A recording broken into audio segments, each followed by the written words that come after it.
Bienvenue dans le Craft Project, une émission de podcast produite par Métiers Rares qui propose des conversations intimes avec des artisans d'art.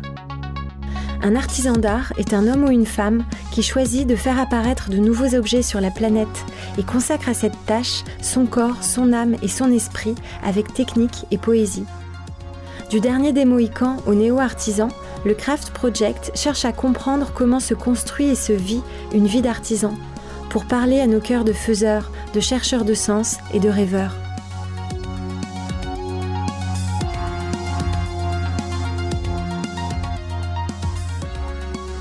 Je suis Raphaël Métiers Rares et aujourd'hui j'interroge Aurélien Fouillé. À 36 ans, Aurélien Fouillé est dans le désordre, philosophe, éditeur, critique littéraire, auteur, docteur en sociologie et ébéniste. Aurélien parvient à réconcilier la tête et les mains à travers son parcours et à travers son métier. Il a fondé La Tête qui manque, un atelier de recherche à la croisée du design, des sciences humaines et de l'artisanat pour accompagner les entreprises dans leur processus d'innovation. Il sort prochainement un livre sur les cultures du fer. Alors j'ai pensé qu'Aurélien aurait des choses à partager dans le Craft Project.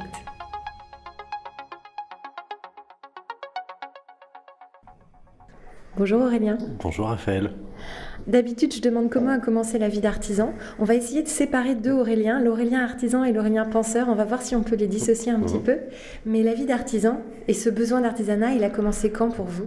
Il a commencé quand j'ai fini de soutenir ma thèse de doctorat, pour la simple et bonne raison qu'une thèse de doctorat, c'est un peu comme une grossesse. Enfin, moi, je porterai jamais d'enfant, évidemment, mais quand on a fini sa thèse, on fait un peu une dépression postpartum. Moi, j'avais mis toutes mes énergies pendant presque 10 ans pour être docteur. Et puis, une fois que je suis devenu docteur, qu'est-ce que j'allais bien pouvoir faire ? Et c'était une vieille idée d'enfant de faire de l'ébénisterie. Et donc, quand j'ai fini ma thèse, je me suis dit que j'allais le faire. Alors, on revient tout de suite sur cette vieille idée d'enfant. Vous étiez comment comme enfant ? Est-ce que vous travailliez avec vos mains ? Vous étiez créatif ? Alors, je ne sais pas si j'étais créatif, mais mon grand-père, en fait, était cordonnier de formation. Puis, avec les transformations du métier de la chaussure, il a fini par tenir un magasin où il vendait du bois. Donc, il vendait toutes sortes de bois, des panneaux, du bois brut, enfin, toutes sortes de choses. En fait, toute mon enfance, moi, je l'ai aidé à refaire la maison natale de ma grand-mère, où ils ont fini par vivre ensuite à la fin de mon adolescence. Et donc, c'est comme ça que je me suis initié d'abord au bricolage, et puis ensuite à la menuiserie, à l'électricité, enfin, toutes sortes de métiers qu'on peut faire quand on retape une maison de A à Z. Mais si vous aviez voulu, à l'époque, en faire votre métier, ça aurait été accepté par votre famille ? Non, justement, j'avais voulu en faire mon métier. Quand j'étais adolescent, je voulais aller à l'école Boulle, très justement. Et en troisième ? Voilà, et mes parents m'ont dit « passe ton bac d'abord ». Ouais. Du coup, j'ai passé mon bac, et puis un peu plus. Oui, voilà. Ça a fini par vous plaire. Ah oui, non, ça me plaît beaucoup, et puis il est pour moi pas envisageable d'arrêter l'un ou l'autre. C'est-à-dire, pour moi, il y a une vraie unité en fait entre la pensée et l'action. Notre monde a séparé les deux, mais traditionnellement, c'est des choses qui étaient assez liées. Et l'Aurélien penseur qui arrive alors qu'on l'a pas encore invité. C'est ça, exactement. On se refait pas. Hein. Non, c'est sûr. J'ai plus d'années de formation comme penseur que comme ébéniste ou marqueteur pour l'instant. Et vous avez fait donc l'école Boulle, ça d'accord. Est-ce qu'il y a un professeur qui vous a marqué à l'école Boulle ? Un des professeurs qui m'a le plus marqué, c'est le professeur de marqueterie. C'est plus vers cette spécialité-là que je me dirige aujourd'hui. C'est Alain Noré, donc, qui s'occupe de l'atelier de marqueterie donc au Greta, à l'école Boulle. Et après, vous avez fait un apprentissage en atelier ? Je commence cette année-là un parcours, alors je ne sais pas si c'est pas vraiment un apprentissage, mais en tout cas je vais passer un an dans un atelier de marqueterie pour réaliser un projet de marqueterie animée. C'est-à-dire je vais mettre du Arduino dans de la marqueterie. Alors là, faut nous en dire plus.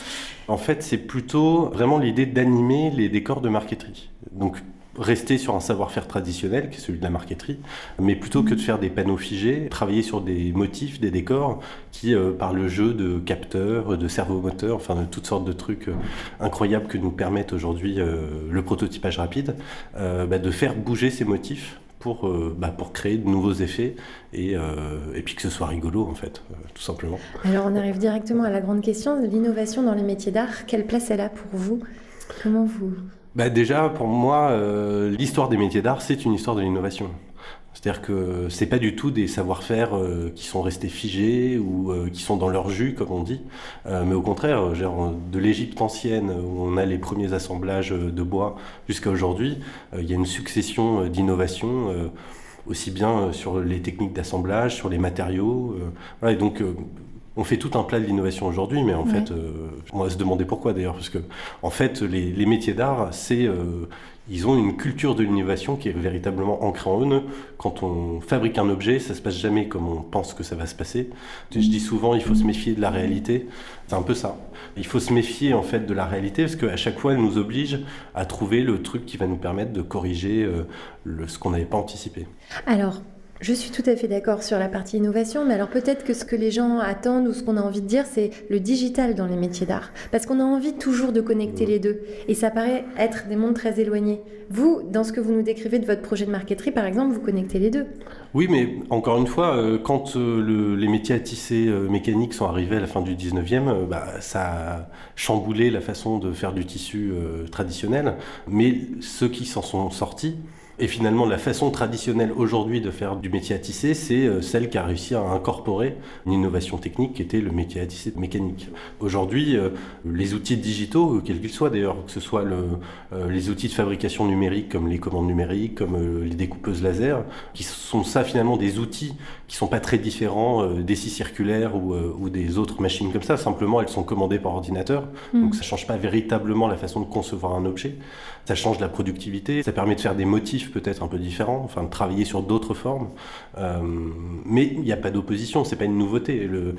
Moi je dis toujours à mes étudiants, on nous parle de la révolution d'Internet. Internet n'a jamais rien révolutionné. Internet c'est le catalyseur éventuellement d'une transformation culturelle qui est plus large. De la même manière que l'imprimerie, sous Gutenberg, ça s'est fait l'écho d'une invention européenne qui est l'individu, mais c'est pas l'imprimerie qui a transformé le monde, c'est l'idée de l'individu qui s'est incarnée dans la technologie, qui était donc l'imprimerie, et qui a, véhiculé cette nouvelle façon d'envisager les choses. Il y a quand même, de mon point de vue, mais normalement là c'est vous qui devez parler, mais une façon dont l'ère digitale transforme la perception sur les métiers d'art, c'est notamment Instagram, qui permet à des ateliers complètement secrets d'exister, de vivre, de vendre en direct. Là, il y a quand même quelque chose qui change le secteur par un outil digital. Oui, mais alors, est-ce que ça change après, ça dépend de quel point de vue on parle du digital. Là, ça change la façon de communiquer sur les métiers d'art. Est-ce que ça change la façon de faire des métiers d'art ? Certainement pas. Ça, je ne sais pas. La façon de vendre. La façon de vendre, la façon de se mettre en scène. Et ça, c'est une chose, qui est nouvelle et qu'on voit justement sur les nouvelles générations d'artisans, les trentenaires. Les néo-artisans. Voilà, les néo-artisans. Ils ont appris à raconter ce qu'ils faisaient. Ouais. Ce qui n'a pas toujours été le cas, d'autant plus qu'il y a des légendes, il y a toujours des légendes urbaines quand il y a des métiers un peu spécialisés sur les secrets d'atelier, des choses comme ça. Donc il y avait quelque chose qu'on ne partageait pas et qui aujourd'hui, au contraire, on le raconte. C'est même pas simplement qu'on le partage, c'est qu'on le raconte comme une histoire. Et on trouve un public qui est fasciné. Tout à fait. Et alors pourquoi, alors là j'appelle Aurélien Penseur, pourquoi le public, pourquoi moi je suis tellement fascinée par les métiers d'art ? C'est une très très longue question, peut-être une très longue réponse, je vous préviens.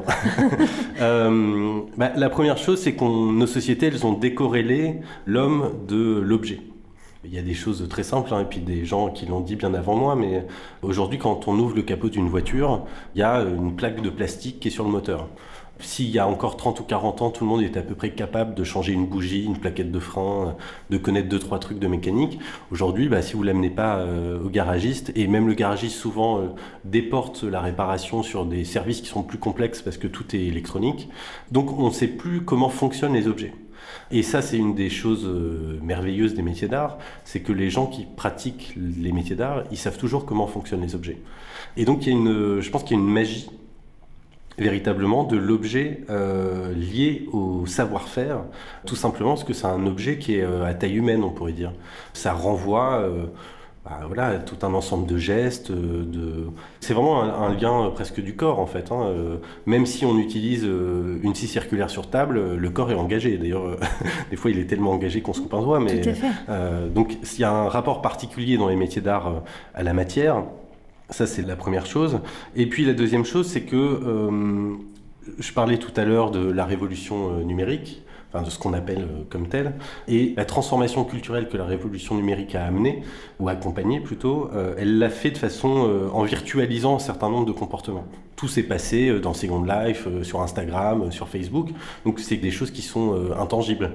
Et ce qu'on observe depuis peut-être 4 ou 5 ans, notamment avec tous les makerspace, les Fab Labs, enfin tout ce mouvement de faiseurs, de makers, c'est que ce qui a été testé de façon virtuelle est en train de se réincarner au travers de tous ces espaces de fabrication partagés.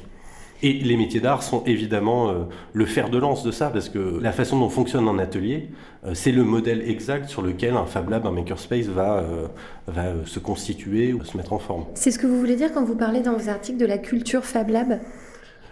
Oui, alors la culture. Ce qui est intéressant avec la culture Fab Lab, c'est qu'elle n'est pas n'importe où, elle naît au MIT.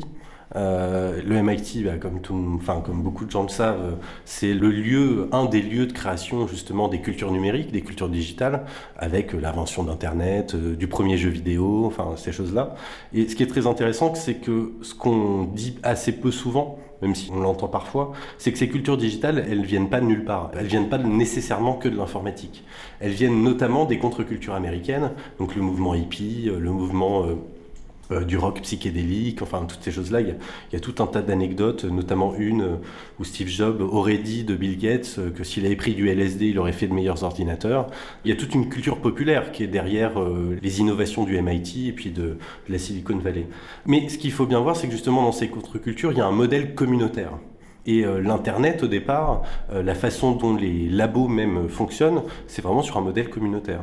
Et la culture Fab Lab, elle a en quelque sorte structuré cette idée sur un autre plan que le plan du numérique, qui est le plan de la fabrication, avec la construction d'un réseau de connaissances, d'un réseau de lieux de fabrication, dans lesquels il n'y a pas nécessairement les mêmes machines et les mêmes savoir-faire, mais quand on est au Fab Lab de Paris et qu'on veut faire quelque chose qu'on sait faire au Fab Lab de Tokyo, c'est pas grave, on fait une conférence Skype, et puis il y a le type de Tokyo qui nous explique comment faire avec nos machines, nos savoir-faire, l'objet en question.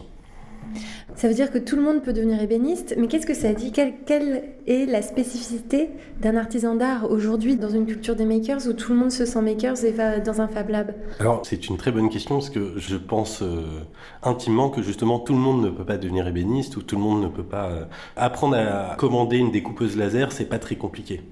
Ça marche à peu près comme une imprimante, alors il faut connaître 2-3 logiciels, mais une fois qu'on sait faire un plan sur un logiciel avec du dessin vectoriel, on envoie son plan et puis ça imprime, enfin ça découpe comme on envoie un fichier Word sur son imprimante. Mais une des premières choses qu'on m'a dit quand je suis arrivé à l'école Boulle, c'est que comme il faut 10 ans pour faire un bon médecin, il faut 10 ans pour faire un bon ébéniste, et comme il faut 10 ans pour faire un bon sociologue, voilà. Et donc il y a une logique d'expérience. Ça ne veut pas dire que tout le monde peut éventuellement devenir ébéniste ou orfèvre, voilà. Mais c'est pas simplement parce qu'on va utiliser des machines à commande numérique qu'on va avoir l'expérience pour se dire artisan. Et cet attrait de la société pour le monde des makers, pour les savoir-faire, pour les matières, pour la technique, est-ce que ça veut dire que le secteur des métiers d'art il est moins en danger ? Est-ce que ça veut dire que l'avenir des métiers d'art il est joyeux ? Ça c'est une autre question. Est-ce qu'il est joyeux ? Joyeux certainement, parce que c'est un milieu assez joyeux, en tout cas l'ambiance est assez bonne. Épanouissant en tout cas. Voilà.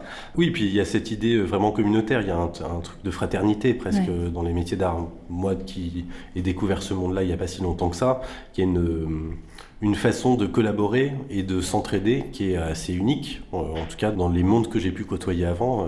Voilà, quand j'étais directeur des études dans un cabinet de conseil, la solidarité n'est pas tout à fait la même.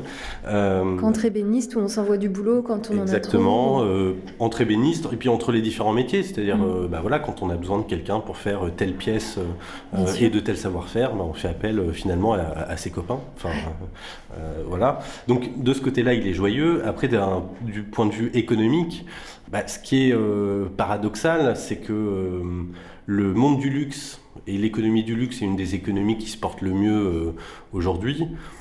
Donc on pourrait penser qu'elle peut porter les métiers d'art, elle le fait en partie, après elle le fait parfois au détriment des métiers d'art aussi. C'est-à-dire? Il y a une chose toute bête, c'est quand vous voulez vendre des pochettes Vuitton à 1,5 milliard de Chinois, vous ne pouvez pas les produire de façon artisanale. C'est pas possible. Donc voilà, c'est ce genre de contradiction-là. Et puis, il y a un autre problème, c'est qu'un ébéniste, il ne fait pas que des meubles d'apparat ou des meubles d'exception. Et aujourd'hui, un ébéniste qui fait une bibliothèque, il ne peut pas concurrencer en termes de coût et de réactivité une bibliothèque Billy de chez Ikea. Voilà, ces deux choses-là font qu'économiquement, ce n'est pas un secteur qui est forcément aujourd'hui en plein essor, mais les outils de fabrication numérique permettront certainement d'améliorer un certain nombre de problèmes de productivité qui sont liés au savoir-faire et à la précision et à la perfection du travail. Et peut-être que, sans concurrencer Ikea, parce que c'est impossible sur des pièces qui sont souvent des pièces sur mesure ou des pièces uniques, mais en tout cas, il y a sûrement des logiques de sur-mesure sur étagère qui peuvent être développées grâce aux outils de fabrication numérique. Et on garde l'essence de ce qui est le plus fascinant, c'est-à-dire la créativité et la matière. Oui, et puis en plus, je pense que le fait de développer ce genre de choses comme le sur-mesure sur étagère, c'est une façon aussi de garder du temps et de l'argent pour continuer à innover, à créer, à essayer, à bidouiller. Voilà, il y a une chose qui est fascinante dans les métiers d'art, c'est que c'est toujours des bidouilleurs, c'est-à-dire il y a une sorte de passion du démontage, du montage, de la bidouille. Une des figures de l'artisan qui pour moi est assez en phase avec ce que j'ai pu observer, c'est justement la figure d'Ulysse, le héros mythique. Au début de l'Odyssée, Homère dit « Ô Muse, racontez-moi l'histoire de l'homme aux 1000 tours ». Et pour les Grecs, l'artisan, c'est justement celui qui est doué de la ruse, de la métisse, et de cette espèce de truc de ruser avec la matière pour arriver à trouver le bon stratagème, pour arriver à ses fins, pour arriver à faire le bel objet, le bon objet qui correspond à un usage, à un décorum, peu importe. C'est un peu l'innovation, ça aussi. C'est tout à fait l'innovation. C'est pour ça l'histoire de l'innovation, on nous parle beaucoup d'innovation de rupture. Pour moi, l'innovation de rupture, elle commence bien avant la Grèce antique. Donc, voilà, il y a une dynamique de création. Et vous l'avez rappelé en introduction, c'est-à-dire qu'il y a cette alliance entre la technique et la poésie. Et la poésie, c'est pas simplement faire des vers pour les poètes. La poésie, étymologiquement, c'est vraiment la capacité de l'homme à créer des choses. Et à créer des choses que la nature, elle, n'a pas créées. De toute façon, je vous l'avais piqué, cette alliance de la technique et de la poésie. Oui, moi-même, je l'avais piqué. Donc, vous voyez, à qui? Je sais même plus. La technique et la poésie, ça doit être chez Vernant, et chez Jean-Pierre Vernant, ou chez Françoise Frontisy-Ducroux, qui a écrit un très beau livre sur Dédale et sur l'imaginaire de l'artisan en Grèce ancienne. Eh bien, on va lire ça. Alors, pour être un petit peu plus pragmatique, j'ai une question que j'aime bien poser, mais vous êtes au début de votre apprentissage d'ébéniste, c'est l'implication du corps dans son métier, et où est-ce que vous avez mal le soir? Mais c'est intéressant de poser cette question à un débutant d'une certaine manière, parce que vous qui avez tellement fait travailler votre cerveau, est-ce que votre corps, il était prêt à ça? Il s'est trouvé que c'est peut-être lié à la dépression post-thèse, c'est qu'au moment où je me suis mis à faire de l'ébénisterie, je me suis remis à prendre soin de mon corps. Donc à faire courir, enfin faire toutes sortes de trucs que tout le monde fait maintenant, mais je me suis mis à courir des 10 km, des 20 km. Donc d'une certaine manière, j'ai préparé mon corps aussi aux efforts de l'atelier. Ouais. Parce que effectivement, moi j'avais pas spécialement l'habitude d'être debout toute la journée devant un établi ou devant la scie de marketeur. Il faut arriver à trouver la position juste, sinon à la fin de la journée, d'abord on a mal aux yeux, ensuite on a mal au cou, et puis on a mal aux épaules, et puis du coup on n'arrive plus à découper correctement. Mais il y a quelque chose, il y a des philosophes, une philosophie que j'apprécie particulièrement, qui est la philosophie stoïcienne, et qui, contrairement à ce qu'on pense de la philosophie, n'est pas du tout une théorie coupée du corps. Historiquement, d'ailleurs, la philosophie qui naît en Grèce, elle est inspirée de pratiques qui viennent du Moyen-Orient. Et donc, il y a une vraie corrélation entre le corps et l'esprit au départ. Et les stoïciens retrouvent un peu ça dans ce que c'est Pierre Hadot qui parle de ça à propos des stoïciens. Il parle des exercices spirituels. Et par exemple, les Pensées de Marc Aurèle, ce petit livre que beaucoup de gens ont lu ou ont étudié un jour en terminale, en philo, c'est pas du tout un livre de philosophie. C'est un livre de routine. C'est tous les matins, Marc Aurèle, pour être un bon empereur, il notait les choses qu'il fallait pas qu'il oublie pour être un bon empereur. Et en fait, dans la philosophie stoïcienne, il y a cette vraie alliance de la pratique de la routine, de la répétition, qu'on retrouve en fait dans l'apprentissage d'un geste, je sais pas, que ce soit faire des queues d'aronde ou autre chose. C'est quoi, excuse-moi, des queues d'aronde? Les queues d'aronde, c'est un assemblage particulier en ébénisterie, notamment pour assembler des tiroirs. Et en fait, c'est comme apprendre à jouer de la guitare, il faut faire 10 fois, 100 fois, 1000 fois le même geste pour l'incorporer et qu'il devienne, j'aime pas dire automatique, mais plutôt pour qu'il devienne naturel. Et chez les stoïciens, il y a véritablement cette alliance entre la tête et les mains, entre l'esprit et le corps. Mais quand est-ce que ça a été coupé, ce lien entre la tête et les mains? Parce qu'on voit bien que dans l'éducation aujourd'hui, c'est complètement séparé. Une des figures qui matérialise ça, c'est la figure de l'ingénieur. C'est-à-dire que l'ingénieur, c'est quelqu'un qui va concevoir à partir d'un modèle abstrait, qui est le modèle mathématique. Et il y a une efficacité de la mathématique, mais cette efficacité, étrangement, elle est coupée de la pratique. Donc on a scindé, alors si on doit le situer historiquement, c'est au milieu ou vers la fin de la Renaissance qu'apparaissent vraiment les premières figures d'ingénieurs. Et c'est à ce moment-là que on va voir se scinder notamment la différence aussi entre l'artiste et l'artisan, qu'on va voir apparaître la figure. Avant, il n'y en avait pas. C'était le même mot? C'était le même mot et surtout, il n'y avait pas d'auteur. C'est-à-dire qu'un artisan, avant la Renaissance, c'est pas un auteur. Vasari, qui est le premier historien de l'art à raconter la vie des peintres illustres, qui nous raconte la vie de Michel-Ange, de Léonard de Vinci, et de tous les grands artistes de la Renaissance. Avant lui, il n'y a pas d'histoire des grands artistes ou des grands artisans. Tout à l'heure, je parlais d'Ulysse ou de Dédale. C'est pas des personnes à proprement parler, c'est des mythes, c'est des figures qui viennent cristalliser un ensemble de comportements et un rapport à l'artisanat qui est particulier. Mais il n'y a pas d'auteur. C'est-à-dire que l'œuvre d'art ou l'œuvre d'artisan, elle n'est pas l'expression de la sensibilité ou de l'intériorité de son auteur. Elle est le produit d'une tradition, d'un problème que pose une société à un instant donné. Et c'est qu'à partir du moment où on va voir émerger en Europe l'idée que nous avons une intériorité, nous, êtres humains, que l'œuvre va pouvoir être l'expression de cette intériorité. Alors la question est vraiment intéressante sur la combinatoire d'intériorité entre un designer et un artisan d'art. Aujourd'hui, ça se chevauche un peu. Et voilà, parler là-dessus. Ça se chevauche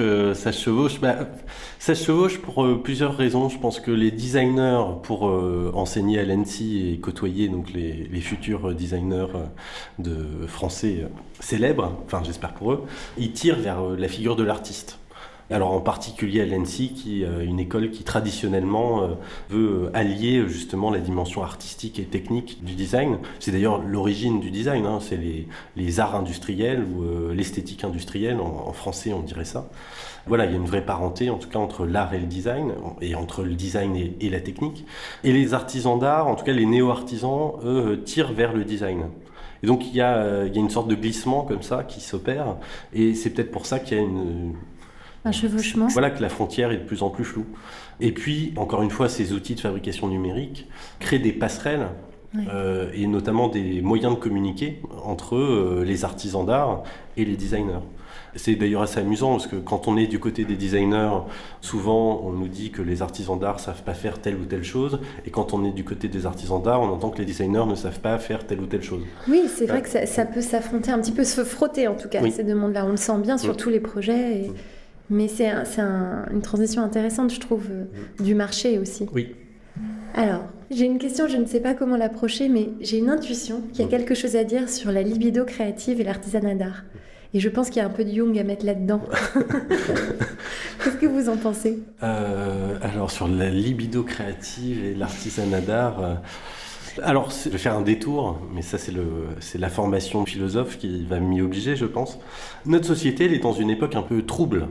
Quand je dis trouble, c'est d'ailleurs ni dans le bon sens, ni dans le mauvais sens. C'est un peu comme quand vous mélangez du sirop d'orgeat avec de l'eau. À un moment, le liquide devient trouble, quoi. On ne sait plus très bien où on est.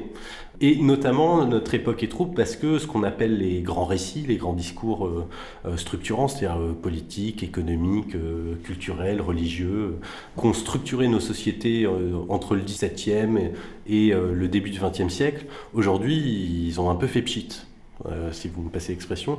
En tout cas, les promesses qui étaient des promesses d'émancipation, de libération vis-à-vis de la tradition, de la famille, tout ça, ça s'est fait. Et puis maintenant, qu'est-ce qu'on fait? Et donc on est dans un moment comme ça, un peu de flottement, où finalement on n'a pas de grande histoire qui nous permette de savoir quelle est notre place, comment le monde s'organise et d'une certaine manière dans quel sens tout ça va bien pouvoir s'arranger. Et je pense qu'une des explications de la fascination des métiers d'art et de la culture du faire en général, que ce soit le do-it-yourself le plus basique ou l'artisan d'art le plus pointu, qui pour moi sont deux phénomènes en fait qui véhiculent une même culture, c'est aussi justement ce que dans ces endroits-là, dans ces endroits du faire, il y a une histoire qui nous précède, une histoire qui nous succède, et donc il y a comme une créativité de cette histoire-là qui s'opère aujourd'hui. On s'inscrit dans une histoire et ça nous rassure ?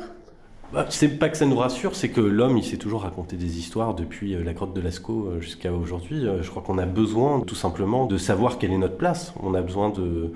C'est Mircea Eliade qui dit ça du sacré. Le sacré, c'est ce à partir du quoi les choses sont. C'est-à-dire qu'un récit mythique, c'est un récit qui explique pourquoi les choses sont comme elles sont. Et dans la créativité des métiers d'art aujourd'hui, il y a, c'est ce que je disais tout à l'heure, sur le côté bidouilleur ou le côté assembleur. C'est-à-dire que quand un artisan d'art fabrique un objet, chaque pièce a une place ultra précise. C'est-à-dire, voilà, en ébénisterie, ce dixième de millimètre. Moi, avant de faire de l'ébénisterie, je ne savais même pas que on pouvait travailler à la main au dixième de millimètre. Et en fait, si, on peut. Incroyable. Mais du coup, voilà, les choses ont une place, ont un sens, et l'objet fini, il est fini à partir du moment où chaque chose a trouvé sa place et son sens. On n'a pas du tout parlé de libido, mais c'était quand même très intéressant. Mais parce que c'est le problème des longues parenthèses des gens qui ont fait de la philosophie, c'est qu'ils partent d'une idée et ils arrivent à une autre. Mais on pourra y revenir. Non, mais parce qu'il y a quand même une vraie sensualité dans les métiers d'art, dans le travail de la matière. Et ça, c'est quelque chose que moi je remarque dans la façon dont les artisans d'art parlent à ce micro, de leur matière, de leur corps, de leur implication corporelle à leur métier. Et c'est là où je pensais que vous, mon interviewé philosophe, vous alliez me rattacher ça à... En fait, la fin des grands récits, ça laisse une place pour la construction de micro-récits. Et les réseaux sociaux dont vous parliez tout à l'heure en sont une expression. C'est-à-dire que quand on poste un truc sur Instagram, en fait, on raconte une histoire. C'est pas simplement une photo qu'on poste pour poster une photo. Et ça s'inscrit dans une logique communautaire. Les filtres Instagram eux-mêmes racontent quelque chose de la photo qu'on poste, ce qui teinte d'une ambiance particulière. Enfin, le monde aujourd'hui d'Instagram, c'est un monde californien. Donc ça nous raconte quelque chose de notre époque. Et ce que la libido, une des libidos qu'on peut voir s'exprimer dans justement chez les nouveaux artisans ou chez ces jeunes artisans, c'est cette volonté aussi de renouveler l'histoire de leur métier. Et ça passe, par un engagement du corps qui est pas du tout le même que ceux de leurs prédécesseurs. Alors moi, j'ai jamais vu ça, mais on m'a raconté que mes profs de l'école Boulle, quand ils étaient en apprentissage, leur maître d'apprentissage, ils se faisaient les ongles à la toupie. Donc c'est un engagement du corps qui est un peu particulier. C'est hyper dangereux. C'est hyper dangereux, c'est simplement hyper dangereux. Voilà. Il ne faut surtout pas faire ça. Et justement, il y avait peut-être quelque chose de coupé avec cette sensualité dans ce truc un peu de défi viril. Voilà. Et aujourd'hui, justement, ils sont très sécures en général, les jeunes artisans, ils sont vraiment au top de la sécurité. Et du coup, ils réinvestissent d'autres champs du corps. Et l'ébénisterie, je connais pas l'orfèvrerie, il y a plein de métiers que je connais pas, mais dans l'ébénisterie, le rapport au plaquage, c'est quelque chose de très particulier. La marqueteuse avec qui je travaille là, cette année, elle utilise la technique Vries, qui est une technique de marqueterie particulière où on superpose en fait des plaquages de bois, et puis ensuite on vient chercher au racloir des effets de transparence entre les différentes couches. Donc ça permet d'avoir des dégradés presque comme de l'aquarelle ou comme certains dessins de Cousaille. Donc c'est quelque chose de très étonnant. La première fois qu'on le voit, on pense pas nécessairement que ce soit du bois. Et elle reconnaît une essence de bois, non pas en la voyant, mais en la touchant. Ah oui. Et ça, c'est quelque chose qui est unique, je pense, au métier d'art, d'avoir cette sensualité avec la matière. Et une des fascinations de notre époque pour les métiers d'art est certainement liée aussi à une fascination pour la sensualité. C'est-à-dire, de la même manière que l'ingénieur a coupé l'artisan de l'esprit, une société qui met en avant l'ingénieur au détriment d'autres modèles d'action, se coupe aussi du corps. Et aujourd'hui, je parlais tout à l'heure du fait que je pense pas que ce soit une coïncidence, que j'ai commencé à prendre soin de mon corps en même temps que j'ai commencé à faire de l'ébénisterie. Et voilà, aujourd'hui, des runners à Paris, il y en a des centaines de milliers. Donc, il y a un souci du corps, il y a un souci de la... J'aime pas dire la nature, parce que je pense que ni vous, ni moi, ni personne qui nous écoutera peut-être n'est allé dans un endroit véritablement sauvage. Je veux dire, il n'y a plus d'espace sauvage sur Terre, à part la forêt amazonienne et le fond des océans. Donc notre lien à la nature, notre lien à notre corps, c'est pas un lien à la nature, c'est un lien à autre chose, c'est un lien à une sensualité, comme vous dites. Et notre société a besoin de retrouver ce lien-là. Mais c'est pas le bon sauvage, quoi. C'est pas pour retrouver une sorte de nature perdue. C'est plutôt une forme de resynchronisation avec...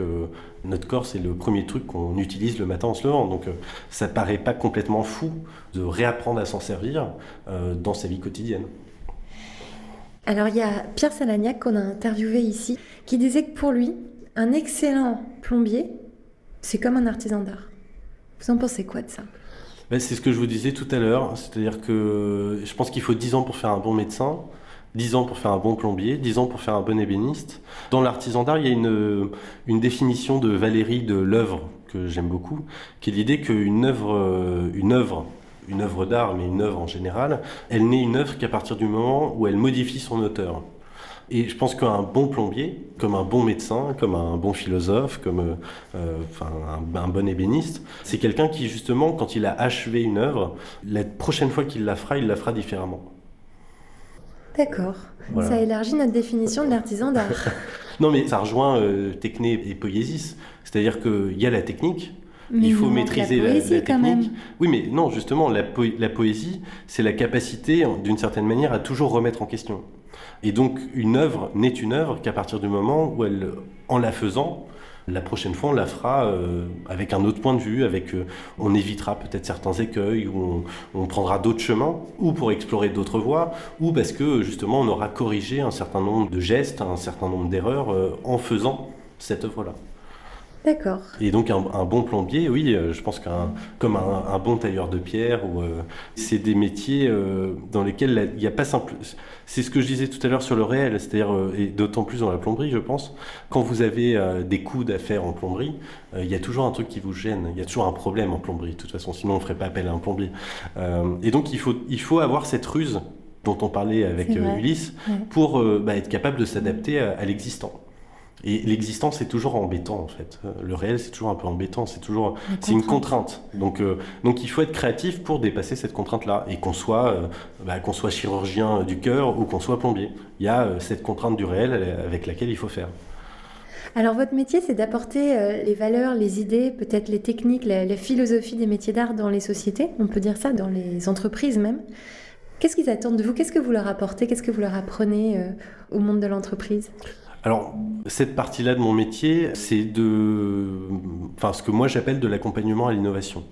C'est-à-dire que l'idée, c'est d'aller de l'étude sociologique, qui est mon métier de base, de départ, jusqu'au prototypage, en passant par justement des méthodologies de design, donc design fiction, du scénario d'usage. Et chaque moment, en fait, apporte des choses différentes. Si je m'attarde simplement sur la partie de fabrication, la partie des métiers d'art, déjà ça leur apporte souvent une forme de décentrement. Moi qui ai travaillé avec pas mal de grands groupes français et internationaux, et avant même peut-être d'ailleurs c'est là où se rejoignent aussi les penseurs et les faiseurs, c'est que quand on arrive à amener à des cadres supérieurs à sortir de leur univers, en fait, il y a quelque chose de l'ordre de la fascination d'abord, et ensuite il y a des moments de créativité qui n'étaient pas possibles dans le modèle qu'ils ont l'habitude d'exécuter. Et donc amener ou des gens qui travaillent dans des directions de l'innovation ou dans des directions marketing à se confronter à la fabrication, souvent ça leur permet d'envisager les problèmes qu'ils ont tous les jours d'une autre façon. Bien sûr. Voilà. Vous avez monté votre propre atelier ? Il est à Pantin. Il est à Pantin et vous avez des gens déjà qui travaillent pour vous dans votre atelier ? Oui, alors moi, mon modèle d'atelier, c'est plus un modèle communautaire. C'est-à-dire que j'ai pas de salariés dans mon atelier. C'est pas l'idée de toute façon. Je sais plus si vous l'avez dit en introduction, mais ça s'appelle la tête qui manque. Oui. Justement, parce que l'idée, c'est pas de Pas de chef. Pas de chef et puis pas de structure traditionnelle. C'est-à-dire que c'est des sciences humaines, du design et de l'artisanat d'art, et puis en fonction des projets, on crée l'agence touristique. Donc c'est plus un réseau de faiseurs, de designers, de penseurs qui vont se retrouver sur des problématiques ou d'entreprise ou de recherche, parce que ce qui m'intéresse, c'est la recherche et la création. L'entreprise, c'est pour financer la recherche et la création. Et donc, c'est de travailler sur des nouveaux matériaux, de travailler sur de nouvelles formes d'apprentissage, d'aller expérimenter des trucs au Japon, aux États-Unis, en Amérique du Sud, enfin, voilà. Alors, je finis toujours par une question qui va peut-être vous étonner, et je ne sais pas sur quel domaine vous allez vouloir appliquer ce don-là, mais je suis une fée, et qu'est-ce que je peux faire pour vous avec ma baguette magique ? Alors, vous êtes une fée, et qu'est-ce que vous pouvez faire pour moi avec votre baguette magique ? C'est une bonne question. Plutôt pour vous en tant qu'artisan d'art, parce que ma baguette magique, elle est spécialisée pour les artisans d'art. Peut-être m'aider à trouver un atelier plus grand. Oui, je cherche en ce moment un lieu pour avoir plus d'espace, pour pouvoir mettre plus de machines, plus de trucs, plus de gens, plus de... Voilà. Et donc ma baguette magique ne sert que à avoir un atelier plus grand. Non, elle pourrait me servir à rencontrer plein de super artisans qui voudraient faire des trucs créatifs et de la recherche et échanger sur justement des passerelles avec d'autres métiers aussi que sont les métiers du design et des sciences humaines. Et vous savez ce qu'on va faire ? On va organiser une rencontre, tous les deux, et on va réunir les artisans qu'on connaît pour que vous leur parliez de ce projet et de ses possibilités de collaborer. Super. Voilà, et on communiquera sur la date de cette rencontre, je ne sais pas où, mais tout le monde sera au courant, sur Instagram certainement. Très bien. Merci Aurélien Fouillet. Merci Raphaël.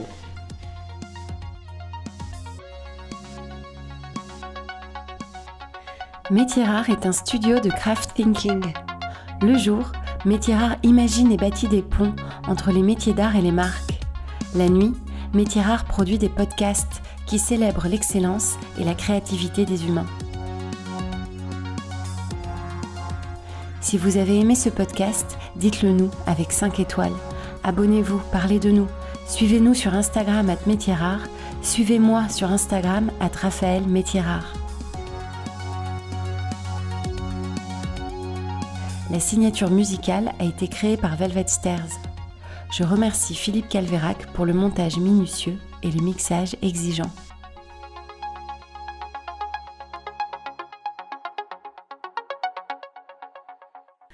Parfait. C'était très intéressant, mais bien sûr. C'était bien, j'enregistre toujours la fin parce qu'à chaque fois que j'éteins le micro, on me dit des trucs super intéressants. Ah, c'est toujours comme ça. Moi qui suis sociologue au départ, on fait souvent 1h30 d'entretien et c'est quand on arrête l'entretien que l'entretien se fait. Et en fait, les gens ne savent pas très bien ce que font les sociologues. Non, moi j'ai vu que tu interviews beaucoup. Voilà, les sociologues, parce qu'il y a des statisticiens, il y en a qui font du quali, il y a toutes sortes de métiers aussi en sociologie. Et toi, tu es quel genre de sociologue ? Moi, je fais du qualitatif. Moi. D'accord. Donc, tu fais des entretiens Donc, longs. je fais des entretiens, je fais de l'observation, je fais... Voilà. Et tu exerces encore ton métier de sociologue ? Oui. En fait, c'est ce que tu disais tout à l'heure, c'est un peu en désordre tout ça, mais je suis sociologue et marketeur et pour moi c'est indissociable. Enfin, c'est indissociable, c'est dissocié, mais j'ai pas envie d'arrêter l'un ou l'autre. Donc oui, je fais toujours de la sociologie pour des boîtes, ou pour écrire un livre, voilà. Mais tu vis pas encore en tant qu'artisan. Tu gagnes ta vie comme artisan ? Je gagne ma vie, je sais pas, après ça dépend ce qu'on appelle gagner sa vie, mais... c'est une vraie question, mais c'est une question que je pose tout le temps. Non, je gagne pas ma vie en tant qu'artisan pour l'instant. Pour l'instant, je gagne plus ma vie comme sociologue et prof en école de design que comme marketeur. Ouais. Mais ça finira peut-être par s'équilibrer. Tu dis marketeur, moi j'aurais dit marketeur. Oui, mais marketeur... Ça fait marketing. Ça fait marketing. C'est vrai.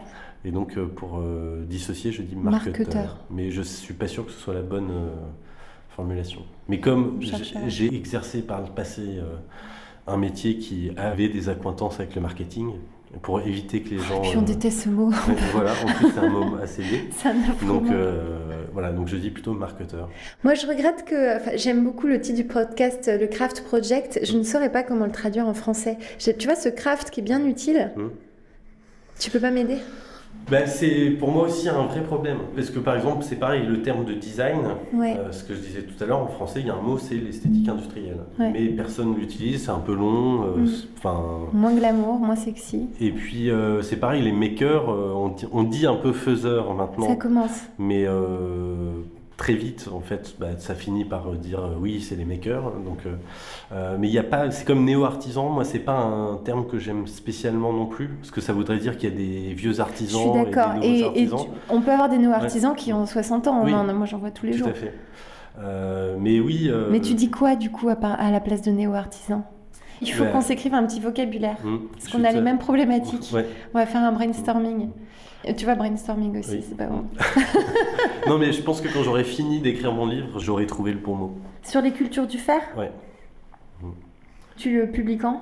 Il faut déjà que tu finisses avec je le rends début janvier, donc il va sortir, je sais pas, en mars-avril. Il me sera fort utile.